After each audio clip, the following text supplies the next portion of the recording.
అమ్మ అసలు మౌనం చాలామందికి మౌనంగా ఉంటే చాలా మంచిది చాలా అంటారు. అసలు మౌనం అంటే ఏంటమ్మా? అది ఎట్లా ఉండాలి? మౌనం అంటే దాని విశిష్టత ఏంటి? అంతరార్థం? నా దృష్టిలో మౌనం అంటే మనస్సు మౌనమే అండి. నోరు మౌనం కాదు. నోరు మౌనం లోపల ఆలోచిస్తూ ఉంటారు. నోరు మౌనం పెట్టుకుని కాగితాల మీద పేజీలు పేజీలు రాసేస్తూ ఉంటారు, ఎక్స్ప్రెషన్ ఇస్తూ ఉంటారు. అంటే తప్పనిసరిగా లోపల వేగం ఉంటుంది.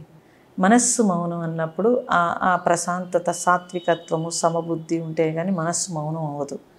కాబట్టి మౌనానికి పూర్తి అర్థం ఏంటంటే ఈ శరీరము లేకపోతే ఇంద్రియాలు వీటిని మౌనము అది బాహ్యంగా, కానీ ఆంతరంగా మనస్సు మౌనంగా ఉండడం అంటే ముందు భావజాలం తగ్గించి ఈరోజు నేను మౌనం ఉండాలి అని అంటే మిగతావన్నింటినీ నేను కట్టిపెట్టాల్సి ఉంటుంది. కట్టిపెట్టి నా ఉద్దేశంలో అయితే శుభ్రంగా ఒక రూమ్లో మీరు తలుపు వేసుకుని ఉండడం బెస్ట్ అనిపిస్తుంది మౌనం పాటించాలంటే కనుక.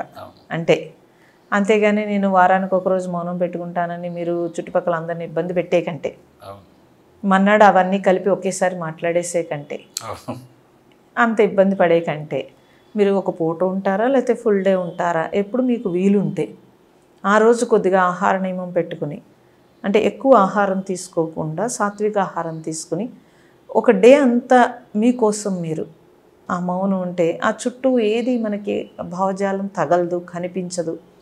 అప్పుడు హాయిగా మౌనంగా ఉండొచ్చు. మీరు గ్రంథమే చదువుకుంటారా, జపమే చేసుకుంటారా, ధ్యానమే చేసుకుంటారా, ఏం చేస్తారా, లేకపోతే ప్రకృతిలో గడుపుతారా, ఒక ఏకాంతంగా గడుపుతారా, ఆ రోజు మౌనం పెట్టుకుని అలా చేసినప్పుడు చూడండి చాలా ప్రశాంతంగా ఉంటుంది.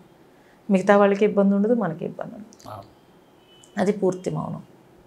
అంటే మౌనం అంటే మాటే కాదు, మనసు కూడా ప్రశాంతంగా ఉంచుకోవాలి అంటారు. ఉండాలి, మనసు లేవకుండా ఉండాలి.